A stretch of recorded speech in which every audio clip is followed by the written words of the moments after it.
여러분, 오늘은 여러분들께서 저와 함께 베드로를 좀 따라가 보도록 하겠습니다. 예수께서 잡히시던 그 밤 말입니다.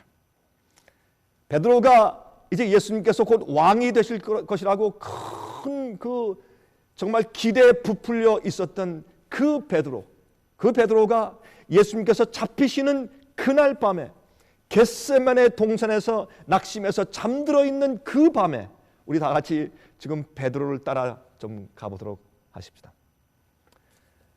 여러분, 많은 사람들이 성경을 읽으면서 요 점을 미스해요. 그게 뭔지 아십니까? 왜 예수님의 제자들 11제자가, 가룟 유다는 그때 이제 팔기 위해서 배반자가 갔지 않습니까?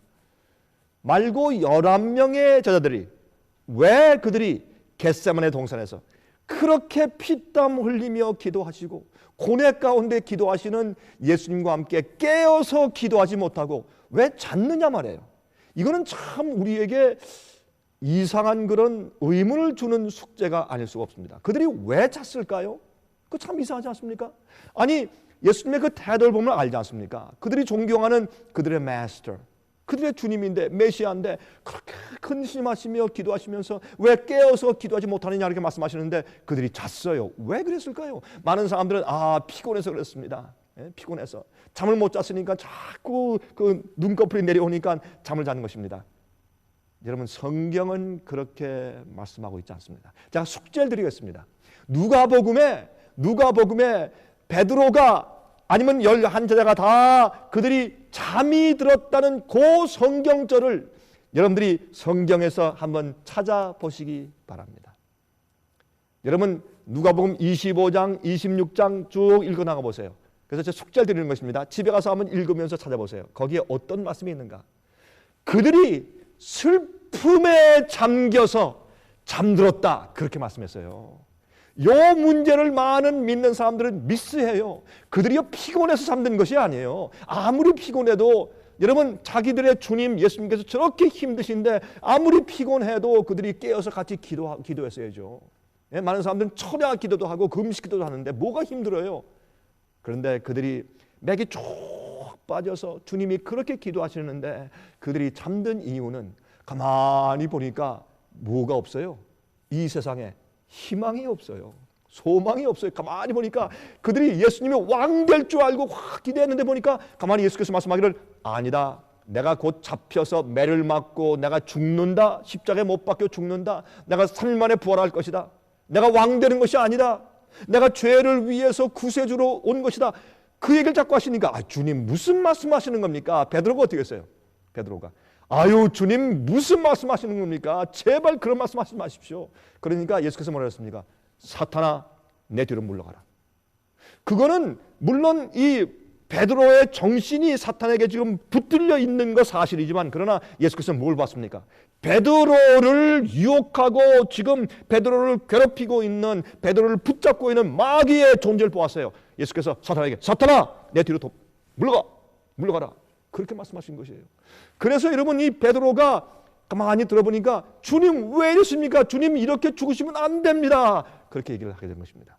그때 베드로만 그랬습니까? 베드로는 정말 나서기 좋아하는 사람이니까 이 베드로가 먼저 나서서 얘기를 했지만 모든 열한 제자가 다 그런 심정이었죠.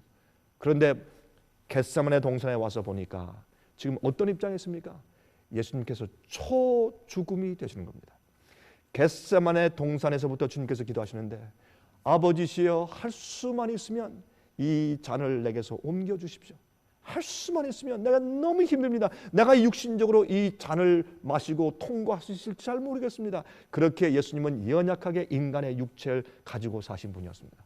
여러분과 저의 죄를 위해서 예수님께서 그런 입장에서 사셨어요. 그냥 예수님의 생애는 쉬워하신 것이 아닙니다. 진짜로 우리처럼 되셔서 하나님의 아들이 인간의 육체 속에서 우리의 죄를 대신 지신 분이 우리 구세주입니다. 그런데 예수님이 초죽음이 되어서 기도하시는 모습을 보고 제자들이 가만히 있어, 이게 무슨 얘기야?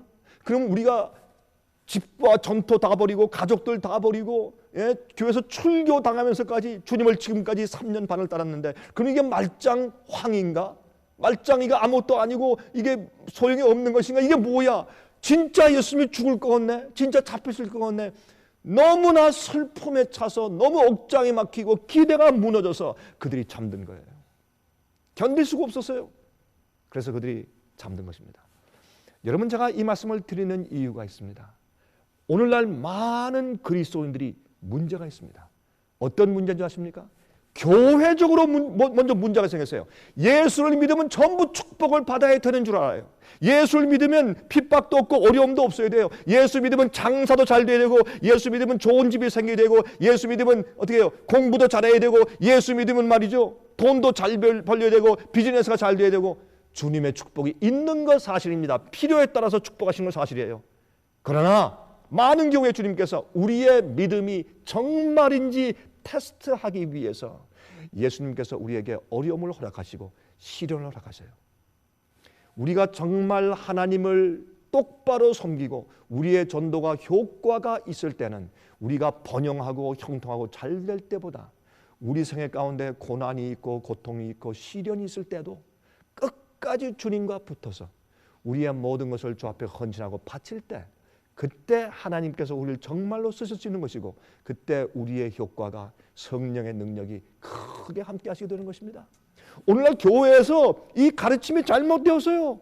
그것 때문에 많은 사람들이 이 믿는 바가 잘못 삐뚤어졌어요. 거기 문제가 있어요. 그래서 주님의 능력이 보이지 않고 현시하지 않고 주님의 축복이 보이지 않으면, 그때 깜깜하면 그때 많은 사람들이 믿음을 타협하고 실망하고 거꾸러지고 슬퍼하게 되는 것입니다. 여러분, 여기 제가 이제 마태복음 26장 30절부터 35절까지 있는 말씀을 제가 읽겠습니다. 마태복음 26장 30절부터 35절까지 있는 말씀을 제가 읽습니다. 이에 저희가 찬미하고 감람산으로 나아가니라. 여러분, 예수님께서 다락방에서 제자들의 발을 다 씻기시고, 그들이 어떻게 했어요? 요한이 씻어야지, 베드로가 씻어야지, 바돌로메가 씻어야지, 도마가 씻어야지.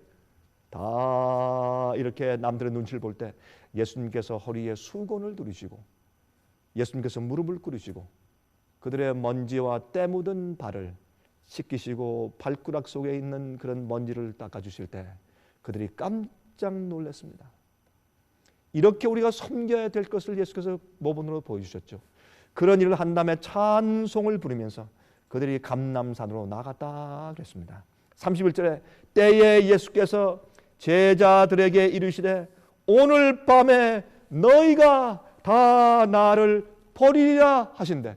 이거 청천벽력 같은 얘기 아니에요? 아니, 그들이 뭐 다 버리고 주님 따랐는데 오늘 밤에 이 중요한 시기에 그들이 다 예수님을 버릴 것이래요. 이건 말이 됩니까? 하나님이 우리를 신뢰하지 않아도 분수가 있지 주님께서 이렇게 무정할 수가 있냐 말이에요. 그러나 아십니까?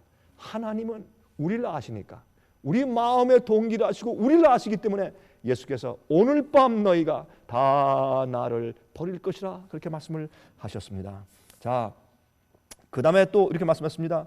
내가 목자를 치리니 양의 떼가 흩어지리라 하였느니라. 그러나 내가 살아난 후에 너희보다 먼저 갈릴리로 가리라. 예수님께서 죽을 것이라고 했어요. 그러니 얼마나 이 연한 제자의 마음이 억장이 무너지고 실망을 했겠느냐 말이에요. 베드로가 대답하여 가로되 다 주를 버릴지라도 나는 언제든지 버리지 않겠나이다.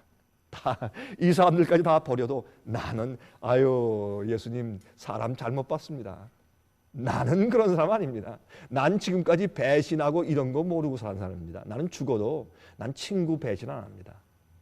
나 주님 절대로, 다른 사람이 다 버려도 나는 절대로 주님 안 버리니까 그런 걱정은 꺼십시오. 베드로는요, 이 말을 할 때 정말 진실되게 말했습니까? Yes. 그가 온 마음을 다해서 그렇게 예수님께 말했습니까? Yes. 온 마음을 다해서 말했어요. 그러나 문제는 어디 있는가?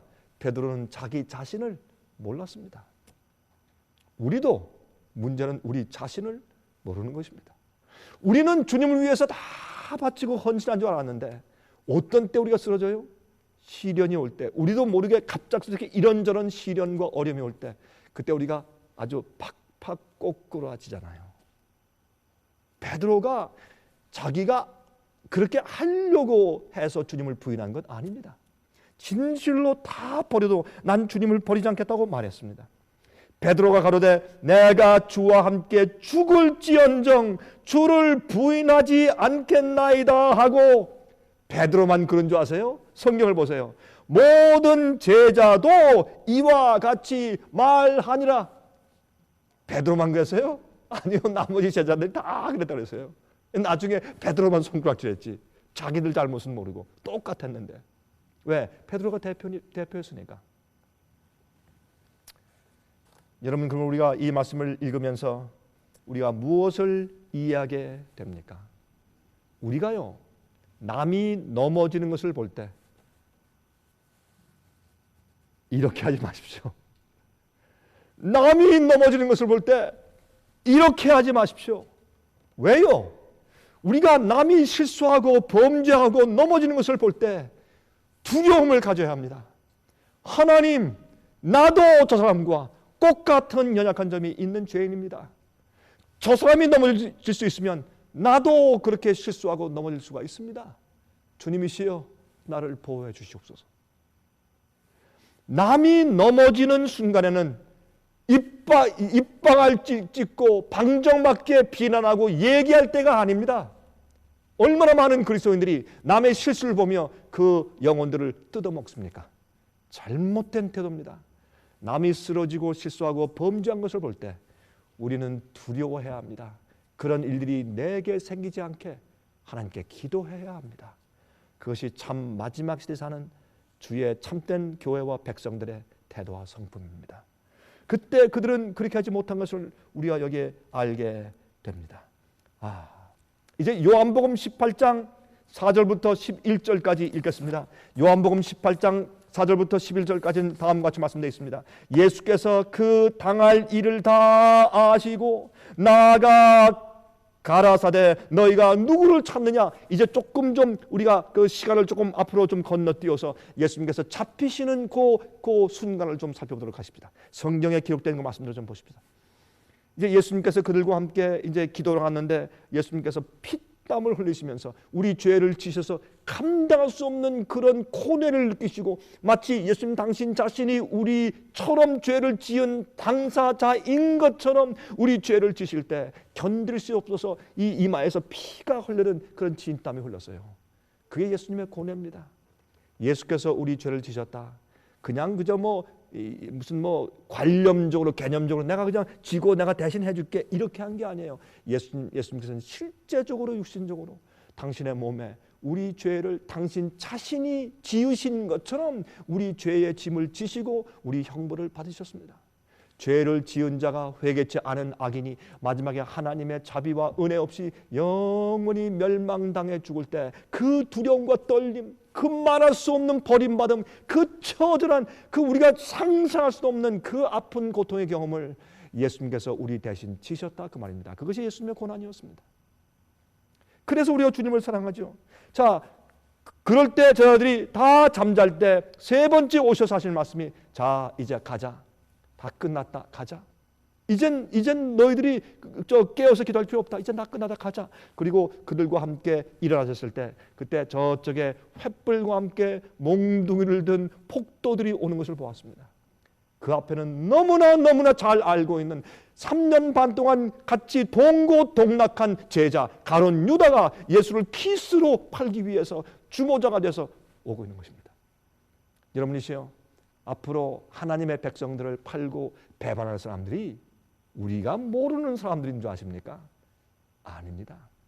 우리를 제일 잘 아는 사람들, 우리와 함께 지냈던 사람들 가운데서 어떤 사람? 굴복하지 않은 사람, 어떤 사람? 진심으로 회개하지 않은 사람, 어떤 사람? 거듭난 것 같았지만 진심으로 거듭나지 않은 사람, 진심으로 진리에 굴복하고 자기를 주 앞에 드리지 않고서 자기의 뜻과 자기의 계획과 자기의 욕망을 아직도 품고 있는 사람, 그런 사람들이 더 이상 성령의 감동이 없을 때 우리를 파는 것입니다. 이 사람이요 저 집에 있습니다. 가십시다. 경찰을 데려오는 사람들이 우리를 모르는 사람들인 줄 아십니까? 아닙니다. 우리를 잘 알고 있는 형제 자매들이 우리를 파는 것입니다. 그래서 우리는 두려워해야 합니다. 우리가 정말 이 시대에, 이때에, 이 평안한 때에 준비해서 진리에 굴복하고 진리가 우리를 거룩하게 성화시키고 정말 거듭난 생활을 살지 않으면 그냥 나만 죽으면 괜찮아요. 나만 멸망당하면 괜찮아요. 성령의 감동이 사라질 때 내 사랑하는 형제 자매를 파는 것입니다. 그들을 밀고 할 것입니다. 그들을 감옥에 가두는 앞잡아야 될 것입니다. 예수를 판 가룟 유다는 가룟 유다만 있는 것이 아니라 이 세상에 현재 가룟 유다가 많단 말입니다. 앞으로 많이 생길 것입니다. 그래서 형제가 형제를 잡아줄 것이라고 마태복음 24장에 예수께서 예언하신 것입니다. 그래서 우리는 두려워해야 합니다. 여러분, 우리는 정말 매일매일 우리 마음을 주 앞에 바치는 경험을 해야 합니다. 그래야 우리가 형제를 살릴 수 있습니다. 그래야 우리가 형제입니다. 거듭나지 않고 굴복하지 않은 사람은 형제가 아닙니다. 주 앞에 자기 마음과 생애를 전적으로 굴복해서 바친 경험이 없는 사람은 실제적으로 형제인 것 같지만 형제가 아닙니다. 마지막에 우리를 핍박할 자가 되어 있습니다. 요즘에 교회에서 말이죠, 교인들 숫자를 끌어모으려고 뭐 어중이 떠중이 다 오면 좋다 그래요.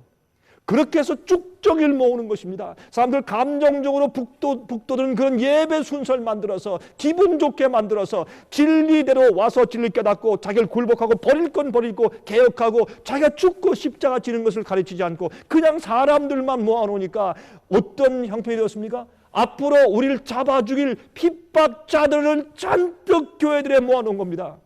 교회 10,000명입니까? 그들 가운데 거의 다가 앞으로 우리를 잡아 죽일 핍박자들인지 어떻게 합니까? 교회 100명입니까? 200명입니까? 500명입니까? 그 교회 대부분이 앞으로 우리를 잡아 죽일 가룟 유다일지 어떻게 아느냐 말입니다. 이게 참 심각한 일이 아닙니까? 그래서 우리가 이제는 우리 미니스트리에서 무엇까지 합니까? 인터넷 방송까지 합니다. 생애빛 월십 라이브를 하는 것입니다. 왜요? 좀 더 많은 사람들에게 성경에 있는 진리의 말씀을 있는 그대로 이 말씀 파워가 있어요. 인간의 말에는 파워가 없어요. 인간의 논리엔 파워가 없어요. 인간의 생각에 파워 없어요. 있는 말씀 그대로 그 말씀이 우려내주는 하나님의 뜻을 있는 그대로 전달하면 그것은 사람을 변화시켜요. 골수와 생각을 찔러 쪼개요. 개혁시키고 거룩하게 만들어요. 저는 주의 말씀밖에는 전할 것이 아무것도 없는 사람입니다. 여러분, 어떤 분들이 저한테 와서 그래요. 강 목사님 설교 보면, 설교를 들어보면 군소리가 없습니다. 전부 성경 말씀을 처음부터 끝까지 그것만 하기 때문에 다른 것이 없으니까 참 그거 하나 통쾌합니다. 그런 얘기를 제가 자주 듣습니다. 이건 제가 자랑이 아닙니다. 왜 그런가? 제가 말씀을 전할 때 제가 의지할 것은 말씀밖에 없기 때문에 저는 체험적으로 알아요. 하나님 말씀을 있는 그대로 전달하지 않으면 아무런 일도 생기잖아요. 저도요, 사람들 감정을 북돋기 위해서 많은 걸 할 수 있어요. 기분 좋게 만들고 울릴 수 있고 웃길 수 있고 저도 할 수 있어요. 저도 그렇게 바보가 아니에요. 예? 교회를 크게 부흥시키기 위해 사람들 말이죠, 멋있게 예배를 만들어서 사람들 많이 모아오고 할 수 있어요. 사람들이요 막 울컥울컥 울게 만들고, 예? 성경 말씀과 상관없이 울게 만들 수 있어요. 사람들 감정을 북돋고 아무런 소용이 없어요. 아무리 많은 얘기하고 시사 얘기를 해도 성경 말씀을 얘기해 줘야 그 영혼이 깨어져요. 우리가 하는 것이 아니라 하나님이 하시는 것이기 때문에. 여러분, 여기에 예수님께서 이제 보니까 폭도가 와요. 너희가 누구를 찾느냐 하니까 5절에 요한복음 18장 5절입니다. 대답하되 나사렛 예수라 하거늘 가라사대 내노라 하시니라. 내가 예수인데 그렇게 말했습니다. 내노라 하시니라. 그를 파는 유다도 저희와 함께 섰더라. 유다도 밤이니까 어디 궁금합니까? 누가 예수입니까? 나사렛 예수가 누구요? 내가 나사렛 예수다. 그렇게 했습니다. 그런데 여기 보세요. 6절에 예수께서 저희에게 내로라 하실 때에 저희가 물러가서 땅에 엎드러지니라. 예수님께서 나다. 여러분, 나다라고 말할 때 그 단어가 히브리 말과 또한 헬라 말이나 아니면 영어로 우리가 어떻게 표현해요? I am. I am he. 예? 그렇죠. 헬라말로 에고 에이미, 영어로 I am that I am. 야훼, 여호와 하나님 아니에요? 누구의 도움도 필요 없고 처음부터 끝까지 아시고 창조하신 하나님. 누구야? 나야. 나는 나야. 할 말이 있어요? 하나님은 전지전능하시고 무소부재하신 하나님이신데 누구? 난데?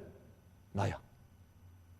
내놓으라 하니까 그냥 전부 뒤로 나가자 버렸어요.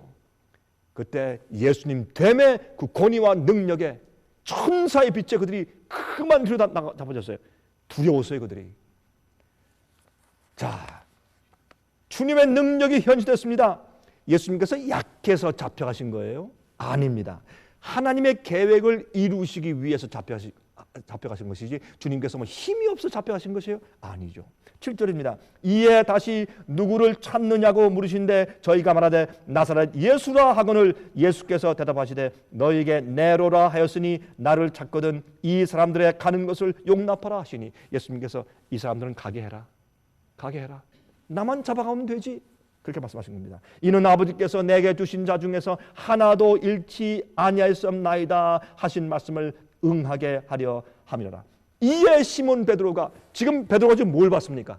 예수님께서 나다 하니까 그 광채의 그 권위와 주님의 임재에 사람들이 오던 폭도가 전부 나가 버렸어요. 그때 베드로가 보니까 이때 예수님께서 당신의 권위와 힘을 나타내시고 이제 유대 나라에 왕국을 세우실 모양이다. 메시아 왕국을 세우실 때가 이제 드디어 왔구나. 이거 봐라. 그러니까 그때 신이 나가지고 어떻게 했어요? 칼을 다 뽑아가지고 그때 뭐 쓰라고 칼보다 그 칼은 다니면서 나무 자르고 뭐 땔감도 하고 무슨 과일도 자르고 여러분 야자수 잘라보세요. 큰 칼로 막 야자수 막 잘라야 되잖아요. 그런 식으로 이 칼을 다니고 있었던 모양이에요. 누굴 해하기 위해서 칼보다 강도 만났을 때 혹시 또 방어할 수도 있겠죠. 칼을 차고 있다가 베드로가 딱 이거 봐라 이때다. 수석 제자가 가만히 있으면 되겠어요? 칼을 쫙 빼가지고 여러분 그 앞에 달려오는 한 사람을 쳤는데 여러분 어디를 겨냥했겠어요? 귀요? 아니요. 목을 겨냥했어요. 만일 내가 목을 잘라도 주님께서 원하시면 목하고 몸을 갖다 딱 붙여주면 될 테니까 그냥 걱정할 것 없이 그냥 오는 거 그냥 목을 향해서 쳤는데 이 사람이 대제사장 집에 있는 하인 가운데 부하 가운데 한 명이었어요. 그 사람 이름이 말고였어요. 말고. 성경에 나오죠.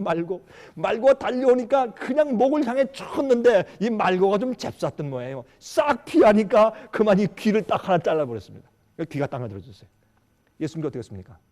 너희가 칼을 사용한 자는 칼로 망한다 하고 예수님께서 그 귀를 집어가지고 먼지 묻었구나 탁탁 들어가지고 말고의 귀를 붙여줬어요. 성경에는 나중에 말고가 어떻게 됐는지 성경엔 기록되어 있지 않습니다. 그런데 제가 생각할 때 혹시 우리가 하늘에 가서 말고를 만날 수 있을지 모르죠. 그렇죠? 여기 계속 읽겠습니다. 이렇게 되세요. 이에 시몬 베드로가 검을 가졌는데 이것을 빼어 대제사장의 종을 쳐서 오른편 귀를 베어 버리니 그 종의 이름은 말고라.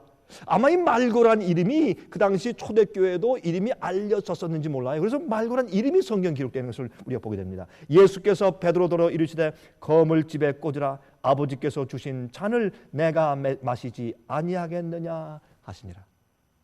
주께서 계획하신 그 계획의 잔을 내가 피의 잔을 내가 마셔야 된다. 내가 피의 침례를 받아야 된다. 그런데요, 마태복음 26장 56절 보시면 이렇게 말씀했어요. 그러나 이렇게 된 것은 다 선지자들의 글을 이루려 함이니라 하시더라. 이때에 제자들이 다 예수를 버리고 도망하니라. 참 비겁하죠. 하필 이때만 다 자기 생명 살려고 예수님께서 이들은 다 보내주지. 그러니까 그 말이 떨어지자마자 전부 출행랑을 치는 거예요. 우리 인간들은요 다 요래요. 다 이래요 그런 거다 다 요래요 그래야 돼. 이럴 땐 그게 말이 옳아요. 맞아요. 다 요래요. 우리가 이기적이고 자기밖에 모르고 어려움 당할 때 예수님 어려움 다 당하시고 예수님께서 우리 죄를 위해서 이왕 돌아가셨으니까 이 고난과 시련과 이 아픔도 주님 다 좀 당해 주십시오. 난 도망갈 테니까. 우린 그렇습니다. 여기 다 도망하니라. 예수께서 말씀하신 그 예언이 이루어졌죠. 베드로까지 도망했습니다. 자, 이때 잠깐 멈추고 생각해 봅시다. 예수님의 제자들은 예수님께서 남들에게 미움받으셨을 때 따랐습니까? Yes, 따랐습니다. 예수님께서 가난하셨을 때 예수님을 따랐습니까? Yes, 따랐습니다. 예수님께서 그 당시 교회에서 출교당했을 때 여전히 그들이 예수님을 따랐습니까? Yes, 따랐습니다. 사람들이 예수님을 멸시하고 도외시했을 때, 따돌렸을 때 예수님을 따랐습니까? Yes. 예수님을 교회에 들어와서 예루살렘에서 설교하지 못하게 막았을 때 여전히 예수님의 제자들이 예수님을 따랐습니까? Yes, 따랐습니다. 그런데 언제 도망갔습니까? 예수님의 능력이 나타나지 않았을 때. 이해하시겠습니까? 예수님의 능력이 현시되고 보여지는 한 그들은 용기를 가지고 따랐어요. 근데 갑자기 예수님께서 능력을 베풀지 않고 묶여서 잡혀서 죽음으로 가시는 거예요. 아, 여러분이시여. 이때 제자들은 어떻게 했습니까? 크게 낙심했습니다. 그리고 도망갔습니다. 우리의 생활도 생각해 보세요. 우리도 주님을 따르는 제자 아니에요? 예수께서 말씀하시기를 너희가 나를 따라오려거든 너희 자신을 부인하고 자기 십자가를 지고 와서 날 쫓아라 그랬습니다. 그럼 생각해 보세요. 우리도 어떤 때 우리 믿음을 타협하는 줄 아세요? 어떤 때 넘어지는 줄 아십니까? 어떤 때 우리가 도망가는 줄 아세요? 간단해. 성경에 답이 나와 있어요. 주님께서 우리와 함께 하시는 임재가 보이고 도와주신 능력이 보이고 주님의 축복이 보이는 한 어떻게 해요? 우리가 주님 따라요. 가난도 좋아요. 핍박도 좋아요. 외로움도 좋아요. 어려움도 좋아요. 다 좋아요. 남의 인정이 없어도 좋아요. 다 따르는데 언제 주님께서 우리와 함께 하시고 도와주시는 기적과 능력과 현시가 눈에 보이지 않을 때 갑자기 아무것도 보이지 않고 깜깜해요. 희망이 없어요. 주님이 떠난 것 같아요. 그럴 때 어떻게 합니까? 도망가요. 그때 많은 그리스도인들이 타협하는 것입니다. 그때 많은 그리스도인들이 나약해지고 넘어지는 것이에요. 그때 바로 그때예요. 여러분 조심하세요. 여러분 하나님의 임재와 도우심과 기적이 우리와 함께하는 한 우리는 괜찮아요. 근데 그게 눈에 보이지 않을 때 우리는 쓰러져요. 타협하고. 이것이 11 제자들의 문제였고 이것이 베드로의 문제였습니다. 이것이 베드로의 문제였습니다. 요한복음 18장 15절부터 18절 읽습니다. 시몬 베드로와 또 다른 제자 하나가 예수를 따르니 이 제자는 이것은 요한복음을 기록한 요한이죠. 그래서 이제 베드로와 요한이 예수님을 따라서 지금 가는 것입니다. 그들은 그래도 어떻게 해요? 도망갈 수가 없어요. 도망가다가 우리가 좀 뭐하는 짓이야 하고 돌이켜서 다시 주님 잡혀가신 곳을 따라서 지금 갔습니다. 이 제자는 대제사장과 아는 사람이라. 요한은 대제사장 집에 있는 어떤 사람들과 좀 친분이 있었어요. 그래서 예수와 함께 대제사장의 집들에 들어가고 그래서 그 문지기한테 얘기해서 요한은 그 안뜰에 들어갈 수 있었어요. 그런 다음에 베드로는 문 밖에 섰는지라 대제사장과 아는 그 다른 제자가 요한이 나가서 문 지키는 여자에게 말하여 베드로를 데리고 들어왔더니 문 지키는 여종이 베드로에게 말하되 너도 이 사람의 제자 중 하나가 아니냐 하니 그가 말하되 나는 아니라 하고 그 요한이 좀 얘기해 주어서 안에 들어갔습니다. 들어가서 요한은 믿음으로 앞에 들어가서 예수님께서 신문당하시는 곳까지 갔지만은 베드로는 정말 성질은 급하지만 약해서요. 베드로는 저 멀찌감치 이제 불을 쬐면서 이렇게 좀 기다리고 사태를 파악하려고 애를 쓰고 있었을 때 그때 한 여종이 지나가다 당신도 예수님 제자지? 우리가요 온전히 변화가 되지 않아도 사람들은 우리를 보고 어느 정도 알아차려요. 당신 생애비 믿는 사람이지 이렇게 알아요. 당신은 그리스도인이지 당신은 예수 믿는 사람이지 알아요. 어느 정도는 알아요. 우리의 태도가 그것을 말하고 우리 표정이 그것을 말해줘요. 당신 예수 따르는 제자 맞지? 나 아니야. 당신이 무슨 말 하는 거야? 그랬어요. 자기도 모르게 얼떨 그렇게 대답을 했습니다. 그때가 추운 고로 종과 하속들이 숯불을 피우고 서서 쬐니 베드로도 함께 서서 쬐더라. 여러분 생각해 보세요. 예수님을 끌고 와가지고 예수님을 심판에 넘겨준 사람들과 함께 춥다고 가서 같이 이렇게 따뜻하고 불을 쬐고 있어. 아이고, 얼어 죽어도 그런 사람들과 같이 있으면 안 되죠. 그러나 베드로는 자기를 숨기기 원해서요. 좀 두려워서 같이 불을 쬐고 있었어요. 시몬 베드로가 서서 불을 쬐더니 사람들이 묻되 너도 그 제자 중 하나가 아니냐? 베드로가 부인하려 가여 가로되 나는 아니라 하니 이게 또 무슨 말이야? 아니야, 정말 아니라니까 하고 부인했습니다. 두 번째입니다. 대제사장의 종 하나는 베드로에게 귀를 베어 버리운 사람, 이 말고의 일가라, 말고의 가족 가운데 한 사람을 만났어요. 큰일 났지 이제. 말고의 가족 가운데 한 사람을 만났어요. 내가, 그 사람이 말합니다. 내가 그 사람과 함께 동산에 있던 것을 내가 보지 않았느냐? 당신 맞지? 딱 걸렸어요. 자기가 칼로 귀를 벤 말고의 친척과 가족이었어요. 내가 봤는데 당신 어디에 저녁에 있었는데. 그때 여기에 뭐라고 했습니까? 그때 이에 베드로가 또 부인하니 곧 닭이 울더라. 닭이 두 번 울기 전에 내가 나를 세 번 부인할 것이라. 근데 여기 요한복음의 만큼은요, 베드로가 세 번째 저주하면서 부인했다는 말을 안 붙이고 그냥 부인했다 그랬어요. 왜요? 요한이 이 말씀을 기록할 때 그만큼은 자기 형님, 자기의 뭐 정말 같이 지내는 의리 있는 형님 베드로에게 그런 말을 붙이고 싶지 않아서 마태, 마가, 누가에는 다 예수님을 부인할 때 저주하며 부인하니라 그랬는데 요한복음에는 저주하며 부인하니라는 말을 빼버리고 그냥 부인하니라 그랬어요. 세 번째 저주하며 부인했어요. 그게 무슨 말일까요? 그 말은 이 갈릴리 사람들이 쓰는 용어가 있어요. 갈릴리 사람들은 너 갈릴리 사람이지. 갈릴리 사람들이 쓰는 사투리가 있어요. 투박하고 아주 거칠고. 왜? 오부들 사는 그 고장이니까. 예? 또 로마 사람들이 자주 놀러 오는 것이니까 좀 투박하고 거칠었어요. 거기에서 쓰는 상스러운 욕지거리를 하면서 나 갈릴리 사람이지만은 나 예수 믿는 사람 아니야, 그 제자 아니라는 것을 드러내기 위해서 상스러운 그들의 말을 섞어가면서 예수님을 부인했어요. 얼마나 슬픈 시간이었습니까?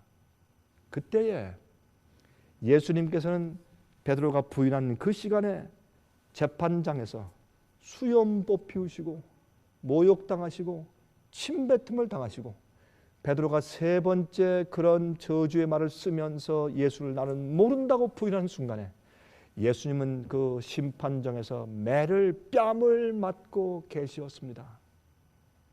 뺨을 맞고 계셨습니다.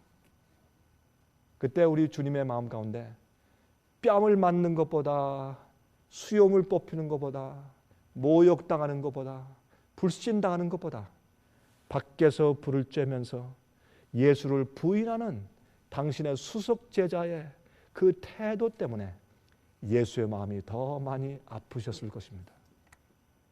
그게 주님의 고통입니다. 믿지 않는 사람, 술주정뱅이, 마약하는 사람들 당연히 그래요. 당연히 욕지거리하고 당연히 서양 사람과 똑같이 살아요. 그러나 하나님을 알고 믿는다고 공언하는 사람들, 주님을 따르는 사람들이, 주님의 제자들이 어떻게 해요? 주님을 부인해요. 무엇으로? 말로, 태도로, 자기가 비즈니스하는 태도로, 자기 사는 성품으로, 자기 사는 생활로 주님을 부인해.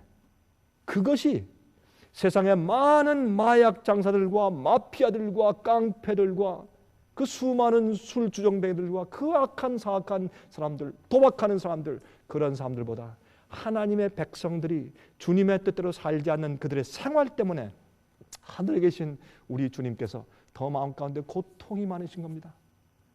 더 고통이 많으신 겁니다. 그 사실입니다. 그때 주님께서 얼마나 마음 가운데 고통이 심하셨겠습니까? 여러분, 우리는 예수님을 따를 때 십자가의 부끄러움을 개의치 말아야 합니다. 주님이 잡혀 돌아가셔. 그럼 나도 죽어야지. 주님이 모욕당하시면 나도 모욕을 당해야지. 주님은 우리 주님이시고 우리의 주인이신데, 우리의 왕이시고. 그러므로 여러분들이시여, 우리는 우리 자신을 부인하고 우리 십자가 지고 주님을 따르는 것이 무엇인지를 깊이 이해해야 합니다. 여러분, 제가 오늘 이 설교의 제목을 무엇이라고 붙였는지 아십니까? 용감한 배신자, 용감한 배신자. 많은 사람들이요, 용감한 그리스도인데 자주 배신해요. 베드로는 용감한 제자였어요. 과감한 제자였어요. 그러나 용감하게 배신할 때도 용감하게 배신해. 용감한 배신자. 우리가 함께 있을 때, 이렇게 같이 어울려 있고 믿는 자리에 함께 있을 때는요, 공언도 하고 믿는다고 하고, 예, 그냥 정말 힘 있게 용기 있게 그렇게 말해요. 그런데 혼자 떨어져 있을 때, 조용히 있을 때, 남들이 별로 인정해 주지 않을 때, 혼자 슬플 때, 외로울 때, 어려움 당할 때, 시련 닥칠 때, 그때 어떻게 해요? 많은 사람들이 낙심하고 타협해요. 그러나 진정한 용기는 뭔지 아세요? 함께 있을 때 교회로서 그룹으로서 우린 주님 믿습니다, 진리 믿습니다, 우리 이렇게 합니다, 그거 말고, 그건 용감하지. 그거 말고 나 홀로 있을 때, 아무도 몰라줄 때, 그래도 열심히 충성스럽게 나 혼자 진리를 믿고 그대로 따라가며 신실하고 충성스럽게 사는 것, 조용히 말 한마디 없이 나의 믿음을 끝까지 지키는 것, 이것이 용감하고 과감한 우리의 믿음의 공헌보다 더 힘이 있는 믿음이에요. 그렇게 할 때 주님이 더 영광 받으시고, 그렇게 할 때 우리의 생애 가운데 주님께서 영광 받으시는 겁니다. 용감한 배신자보다 조용하고 말 한마디 안 하는 것 같지만은 시련과 어려움 속에서 조용히 참고 견디며 진리를 가지고 끝까지 견지하는 충성스러운 자, 그런 자들의 용기가 훨씬 더 큰 용기인 것입니다. 그것이. 자, 그러므로 마태복음 16장 24절 25절 읽었지만은 이에 예수께서 제자들에게 이르시되 아무든지 나를 따라오려거든 자기를 부인하고 자기 십자가를 지고 나를 쫓을 것이니라 그랬습니다. 여러분, 여기 또 히브리 12장 1절과 2절에 이렇게 말씀하셨습니다. 이러므로 우리에게 구름같이 둘러싼 허다한 증인들이 있으니 모든 무거운 것과 얽매기 쉬운 죄를 벗어버리고 인내로서 우리 앞에 당한 경주를 경주하며. 인내가 필요해요. 여러분, 인내하는 것은 뭘 말해요? 우리가 그 진리를 확신한단 말이에요. 끝까지 참는 것은 뭘 말해요? 나는 주님을 절대로 반역할 수 없다는 것을 의미하는 것이에요. 인내는 우리가 그 진리에 대한 확신을 겉으로 표현하는 것이에요. 인내. 그래서 마지막에 성도의 인내가 여긴나니, 언제 짐승의 표에 환난이 닥칠 때 성도의 인내가 여긴나니 저들은 하나님의 계명을 지키며 예수의 믿음을 가진 자라고 성경은 말하고 있는 것이에요. 그 인내가 필요해. 마지막 시대 인내 끝까지 참고 견디는 것. 누가 인내는 자일까요? 믿음의 주요 또 온전케 하시는 이인 예수를 바라보자 저는 그 앞에 있는 즐거움을 위하여 십자가를 참으사 부끄러움을 개의치 아니하시더니. 십자가를 참았어요. 십자가 얼마나 부끄러운 일이에요. 얼마나 경멸적인 일입니까? 모욕적인 일입니까? 십자가를 참으셨어요. 견디셨어요. 왜? 앞에 있는 즐거움을 위하여서. 예수님의 십자가의 고난 때문에 구원받을 여러분과 저 미래에 있는 즐거움을 미리 내다보시고 주님께서 그 부끄러움을 참으셨다. 우리도 그렇게 해야 되지 않겠습니까? 용감한 배신자. 베드로는 용감한 배신자였습니다. 그는 그 이후에 너무나 가슴이 아파서 그가 뺨 맞으신 예수를 보았을 때, 그가 배신했을 때 뺨 맞으신 예수를 보았어요. 저주하는 말로 배신하고 부인했을 때 그는 그 뜰을 뛰어나가서 자기도 모르게 밤길을 뛰어가서 아마 겟세마네 동산에 갔을 것입니다. 주님께서 기도하시는 장소에 가서 무릎을 꿇었을 것입니다. 초대교회에서 내려오는 전설이 하나 있습니다. 그는 그 당시에 너무나 가슴이 아파서 뛰어서 겟세마네 동산에 올라가서 거기서 무릎 꿇고 그 반석에 엎드려서 이슬을 맞으면서 밤새도록 통곡하며 기도했대요. 너무나 통곡하며 기도하고 돌 위에 무릎을 꿇고 있어서 낙타의 무릎처럼 변했다고. 무릎이. 그렇게 그는 기도하고 회개했습니다. 그 이후에 그는 완전히 새로운 사람이 되었습니다. 그가 하나님의 현시와 능력이 보여지지 않을 때 약해져서 공언할 땐 과감했는데 그 정말 버림받은 것 같은 조용한 시간에 약해져서 주님을 부인한 다음에 그가 드디어 자기를 보게 됐어요. 더 이상 교만하지 않고 뽐내는 사람이 되지 않았습니다. 이제 자기 자신을 진실로 보게 되었어요. 그 다음부터 베드로는 다른 사람이 되었습니다. 우리 마음 가운데 그런 품성이 필요합니다. 여러분, 예수님께서 갈릴리 바닷가에서 만나셔서 어떻게 했습니까? 베드로야, 내가 나를 사랑하느냐? 3번 물었죠. 왜 3번 물으셨어요? 그 주위에 있는 제자들에게 베드로가 진심으로 회개했다는 것을 깨달아 알게 하기 위해서, 보여주기 위해서, 그 기회를 주기 위해서 베드로에게 3번 물으셨어요. 베드로야, 내가 나를 이 모든 사람들보다 더 사랑하느냐? 베드로가 아닙니다. 나는 주님을 사랑합니다. 주님 아시지 않습니까? 내가 나를 아가페 하느냐? 아가페, 하나님의 사랑 좀 나 사랑을 못합니다. 난 인간이 할 수 있는 최고의 사랑은 나는 필레오 합니다. 주님이시여. 그때 주님께서 말씀하기를 내 양을 먹이라. 내 양을 치라. 내가 이들보다 날 더 사랑하느냐? 아닙니다. 주님, 난 그저 내가 사랑할 수 있는 최선을 다해서 내가 주님을 사랑합니다. 3번 물으셨어요. 3번. 베드로, 3번째 뭐라 그랬어요? 베드로야, 내가 나를 필레오 하느냐? 필레오란 이 헬라문의 단어는 인간적인 사랑이거든요. 인간의 최고의 우정. 어머니가 자식을 사랑할 수 있는 사랑. 그게 필레오입니다. 그러니까 베드로가 예수님께서 이제 내가 3번 부인하고 나니까 내 사랑까지 주님께서 의심하시는구나. 내 잘못이요, 내 죄다, 내 책임이다. 주여, 이 우주 만상의 모든 것을 아는 주님께서 내가 이젠 진심으로 주님을 필레오하고 사랑하는 것을 주님은 아십니다. 그때 하나님께서 베드로야, 이제 내 죄가 다 사함받은 것을 이미 세상이 다 알게 되었다. 그 이야기가 요한복음에 기록되어 있어요. 주님이 그렇게 용감하게 배신한 그 베드로를 다시 용납하시고 회개케 하시고 그를 품으신 놀라운 자비스러운 목자인 것을 성경에 기록해 주셨어요. 왜? 우리도 그러니까 우리도 어떤 땐 용감한 배신자니까, 과감하게 말하지만 우리도 타협하고 용감한 배신자니까, 주님을 파는 자니까. 그러나 주님께서 우리를 사랑하셔서 베드로의 경험을 통해서 오늘 우리를 초청하시는 겁니다. 내가 베드로를 용서하고 회개할 기회를 주고 그가 회개하고 회복된 것을 남들에게 알리는 기회까지 허락해 준 것처럼 나도 너희를 꽃같이 취급한다. 나도 너희를 사랑한다. 너희는 연약하지만 너희가 굴복하고 회개하면 너희가 형제들을 돌이키는 나의 굳건한 전도자들이 될 수가 있다. 너희 마음을 내게로 달라. 그렇게 말씀하시는 것입니다. 오늘 이 시간에 우리가 이 말씀을, 베드로의 이야기를 공부했습니다. 살아있는 주의 말씀을 공부했습니다. 이 말씀이 여러분과 저의 마음과 양심과 골수를 찔러 쪼개고 생각을 찔러 쪼개서 살아서 움직이는 말씀 되어서 우리를 변화시키고 거룩하게 만들게 되기를 간절하게 바랍니다. 잠깐 우리 고개 숙여서 기도하겠습니다.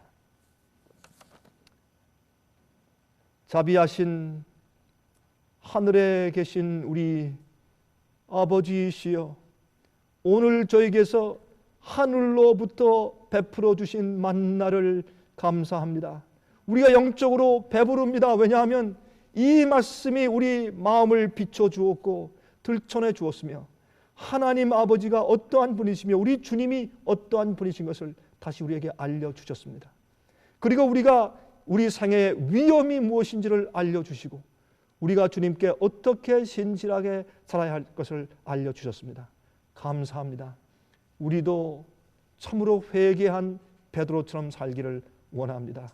우리는 참으로 용감한 배신자들입니다. 아버지시여, 저희를 도와주셔서 하나님의 성령을 저에게 베푸셔서 진실되고 충성스러운 주님의 제자들 되게 해 주시옵소서. 오늘 함께 예배드리는 한국, 중국, 호주, 필리핀, 카나다, 남미, 유럽, 뉴질랜드 많은 곳에 흩어져 있는 주님의 참 백성들을 기억하셔서 이분들에게 한량없는 성령을 부어 주시옵소서. 마지막 일꾼들로 써주시옵소서. 살아계신 예수 그리스도의 거룩하신 이름만 의지하여 간절하게 기도합니다. 아멘.